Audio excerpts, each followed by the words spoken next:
Terima kasih Anda masih bersama kami dalam Berita Papua hari ini. Untuk Anda yang baru saja bergabung, akan kami sajikan kembali 3 berita utama.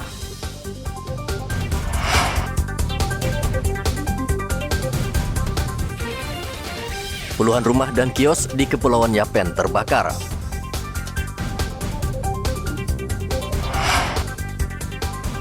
Jenazah korban penembakan kelompok bersenjata dipulangkan ke kampung halaman.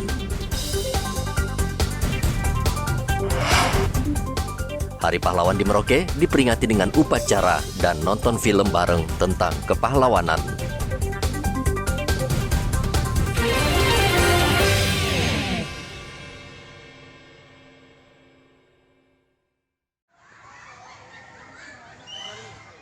Lucu dan menggemaskan, begitulah kira-kira ketika melihat siswa TK Yapis Merauke saat melaksanakan upacara Hari Pahlawan 10 November. Keluguan mereka terlihat ketika mereka ditanya soal sosok pahlawan yang mereka ketahui. Seli hari ini memperingati hari apa? Hari Pahlawan.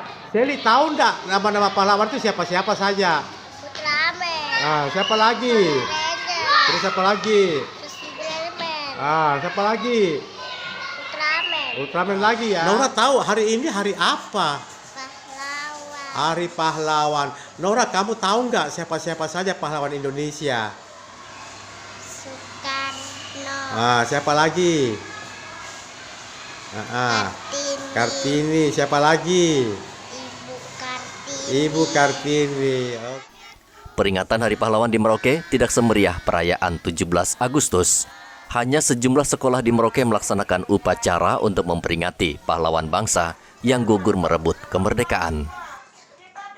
Kegiatan hari ini Hari Pahlawan, kegiatan TK Yapis itu mengadakan nonton bareng, yaitu bertujuan untuk mengenalkan kepada anak para pahlawan yang ada di Indonesia, mengenalkan sejarah para pejuang kepada anak-anak usia khususnya anak TK Yapis.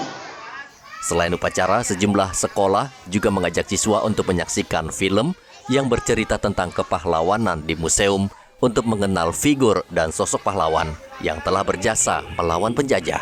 Apa Yulin? Hari Pahlawan. Kamu tahu pahlawan itu siapa Yulin? Yang Melawan penjajah. Yulin tahu nggak siapa-siapa nama pahlawan Indonesia? Terus?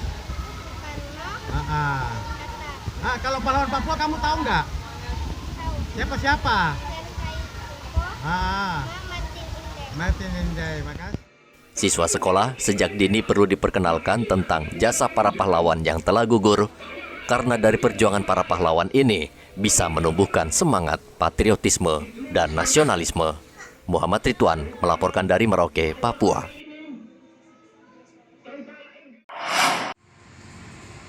Jumlah warga Merauke yang mengidap virus HIV saat ini sangat mengkhawatirkan karena jumlah mereka dari hari ke hari terus bertambah.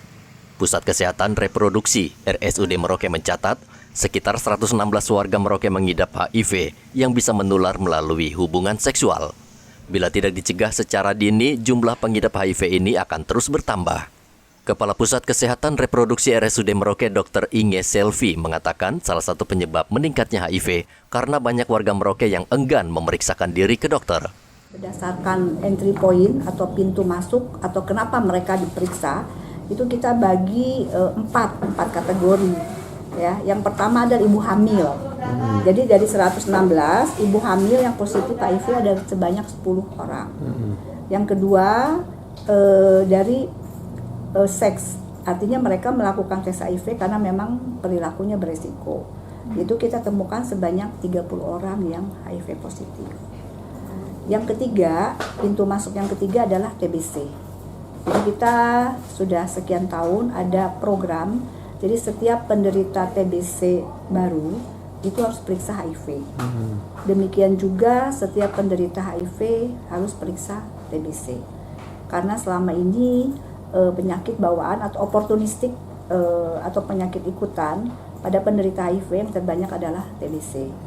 Nah, jadi kita ada program bahwa setiap penderita TBC harus diperiksa HIV, yaitu ada sebanyak 9 orang. Jadi dari 387 penderita TBC yang sudah positif TBC ya, kita periksa HIV, ternyata 9 orang positif HIV. Dari jumlah 116 warga yang mengidap HIV, karyawan swasta menempati urutan pertama, lalu disusul ibu rumah tangga yang tertular dari pasangan. HIV merupakan virus yang menular melalui hubungan seksual. Virus ini akan berkembang menjadi penyakit AIDS yang mematikan dan hingga saat ini belum ada obatnya. Muhammad Ridwan melaporkan dari Merauke, Papua.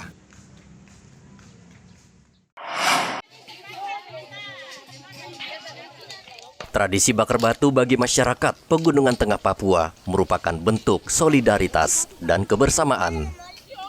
Satgas Binmas Noken Kamis kemarin menggelar acara bakar batu bersama masyarakat dan tokoh adat Mambramo Raya di Kota Jayapura.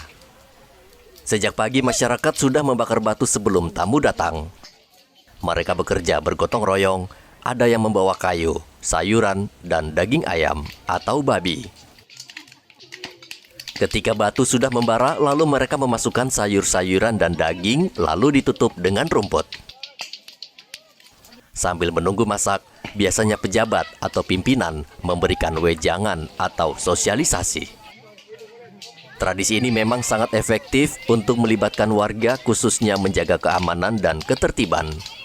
Tradisi ini merupakan bentuk komunikasi antara aparat keamanan dan warga dalam menjaga ketertiban bersama. Di Mas Noken ini masyarakat sangat mendukung dan sangat merasakan. Dalam hal ini mereka merasa terbantu dalam kebutuhan mereka. Mungkin ada bantuan-bantuan dari Bimas Noken ini, program Koteka yang sudah dijalankan oleh Polda Papua. Masyarakat sangat mendukung dan sangat merasakan bantuan dari Polda Papua. Sehingga program ini perlu ditingkatkan di tahun-tahun yang akan datang. Itu masyarakat sangat merasakan dampak perubahan bantuan dari Polda Papua.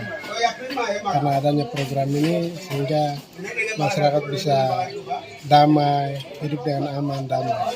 Melalui bakar batu ada sebuah komunikasi aktif antara Satgas Binmas Noken dengan masyarakat, dan kebetulan kita berada saat ini di tengah masyarakat Membramo.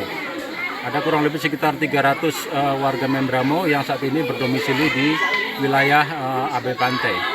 Dan kegiatan ini akan tetap berlanjut, termasuknya ke wilayah-wilayah yang menjadikan sasaran operasi Damai Karten. Salah satunya adalah Pegunungan Bintang, Puncak, kemudian Kabupaten Dogiai, Timika, Intan Jaya, serta Yahukimo.